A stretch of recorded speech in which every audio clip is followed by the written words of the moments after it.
श्री कृष्ण गोविंद हरे मुरारी, हे नाथ नारायण वासुदेव। श्री कृष्ण गोविंद हरे मुरारी, हे नाथ नारायण वासुदेव। हे नाथ नारायण वासुदेव, हे नाथ नारायण वासुदेव। श्रीमद्भागवत पुराण एकादश स्कंद अथ चतुर्विंशोऽध्यायः। सांख्य योग। श्री भगवान उवाच अथ ते संप्रक्ष्यामि सांख्यं पूर्वे विनिश्चितं यद् विज्ञाय पुमान् सद्यो जय्याद वैकल्पिकं भ्रमम् आसीज्य ज्ञानमथो ह्यर्थ एकमेवाविकल्पितं यदा विवेक निपुणादो कृतयुगे युगे तन्माया फलरूपेण केवलं निर्विकल्पितं वाङ्मनोगोचरं सत्यं द्विधा संभवदब्रहत्। भगवान श्री कृष्ण कहते हैं, प्यारे उद्धव, अब मैं तुम्हें सांख्य शास्त्र का निर्णय सुनाता हूँ। प्राचीन काल के बड़े बड़े ऋषि मुनियों ने इसका निश्चय किया है।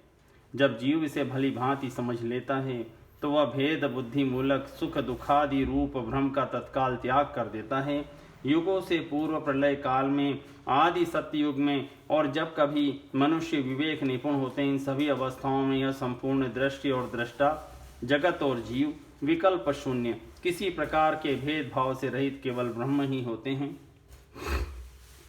इसमें संदेह नहीं कि ब्रह्म में किसी प्रकार का विकल्प नहीं है। वह केवल अद्वितीय सत्य है। मन और वाणी की उसमें गति नहीं है। वह ब्रह्म ही माया और उसमें प्रतिबिंबित जीव के रूप में दृश्य और दृष्टा के रूप में दो भागों में विभक्त सा हो गया।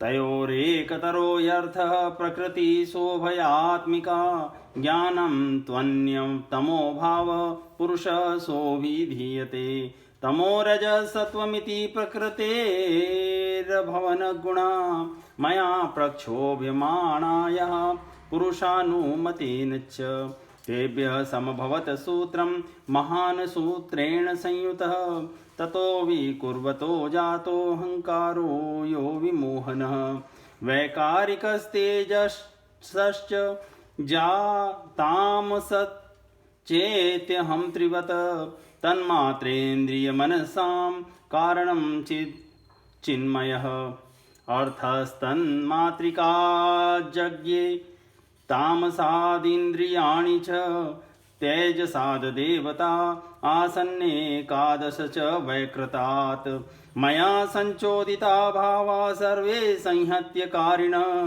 अंडमुत्पादयामासुर्मायतनमुत्तमम् तन्स्मिन्नहं समभवमण्डे सलिलसंस्थितो मम नाभ्यामभूतपद्मं विश्वाख्यं तत्र चात्मभुः सोऽसृजत्तपसा युक्तो रजसा मदनुग्रहात् लोकान् सपालान् विश्वात्मा भूर्भुवः स्वरिति त्रिधा देवानामोकासीत् सर्वभूतानां च भुवःपदं मर्त्यादीना च भूर्लोकः सिद्धानां त्रिदयात् परम् अधोसुराणां नागानां भूमेरको सृजत प्रभु त्रिलोक्यां गतयः सर्वः कर्मणां त्रिगुणात्मनाम्।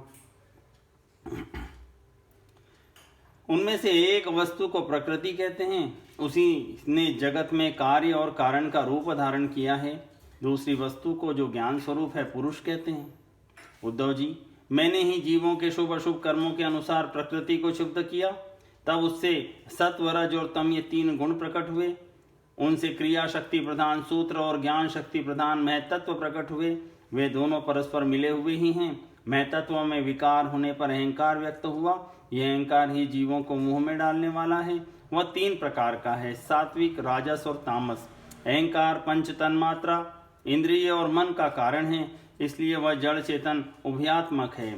तामस अहंकार से पंच तन्मात्राएं और उनसे पांच भूतों की उत्पत्ति हुई तथा राजस अहंकार से इंद्रियां और सात्विक अहंकार से इंद्रियों के अधिष्ठाता 11 देवता। ये 11 देवता कौन?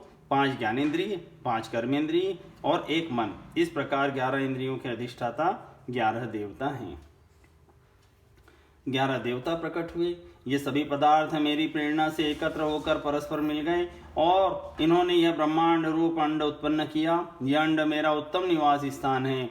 जब वह अंड जल में स्थित हो गया तब मैं नारायण रूप से इसमें विराजमान हो गया। मेरी नाभि से विश्व कमल की उत्पत्ति हुई, उसी पर ब्रह्मा का आविर्भाव हुआ।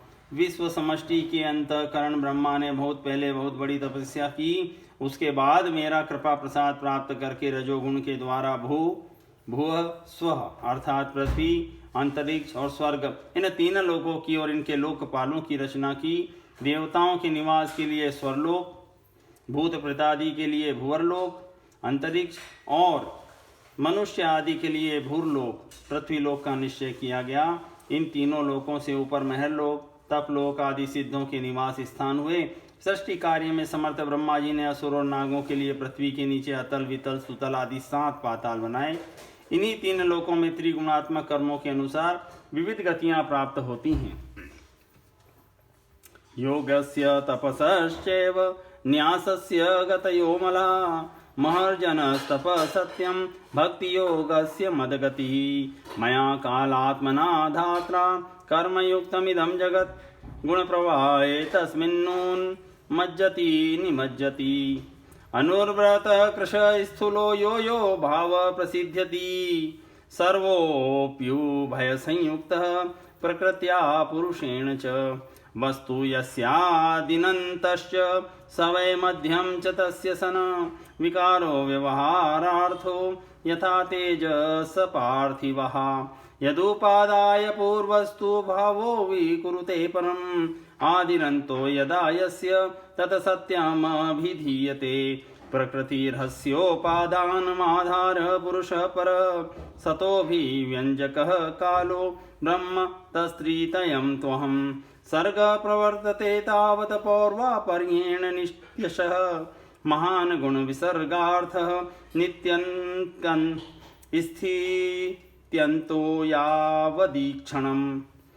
विरामण्यासाध्यमानो लोककल्पविकल्पकः, पंचत्वाय विशेषाय कल्पते भुवने सह। योग, तपस्या और संन्यास के द्वारा महलोक, जनलोक, तपलोक और सत्यलोक रूप उत्तम गति प्राप्त होती है तथा भक्ति योग से मेरा परम धाम मिलता है।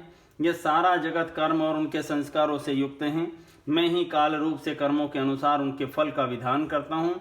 इस गुण प्रवाह में पड़कर जीव कभी डूब जाता है और कभी ऊपर आ जाता है, कभी उसकी अधोगति होती है, कभी उसे पुण्यवश उच्च गति प्राप्त हो जाती है।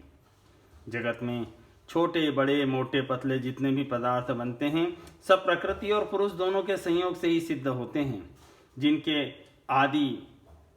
जिसके आदि और अंत में जो है वही बीच में भी है और वही सत्य है। विकार तो केवल व्यवहार के लिए की हुई कल्पना मात्र हैं, जैसे कंगन कुंडल आदि सोने के विकार और घड़े सकोरे आदि मट्टी के विकार। पहले सोना या मट्टी ही थे, बाद में भी सोना या मिट्टी ही रहेंगे, बीच में भी वे सोना या मिट्टी ही है। पूर्ववर्ती कारण में तत्व आदि भी जिस परम कारण को उपादान बनाकर अपर अहंकार आदि कार्य वर्ग की सृष्टि करते हैं वही उनकी अपेक्षा भी परम सत्य है। तात्पर्य यह कि जिस किसी भी कार्य के आदि और अंत में विद्यमान रहता है वही सत्य है। इस प्रपंच का उपादान कारण प्रकृति है, परमात्मा अधिष्ठान है और इसको प्रकट करने वाला काल है। व्यवहार काल की यह त्रिविधता वस्तुतः ब्रह्म स्वरूप है और मैं वही शुद्ध ब्रह्म हूँ।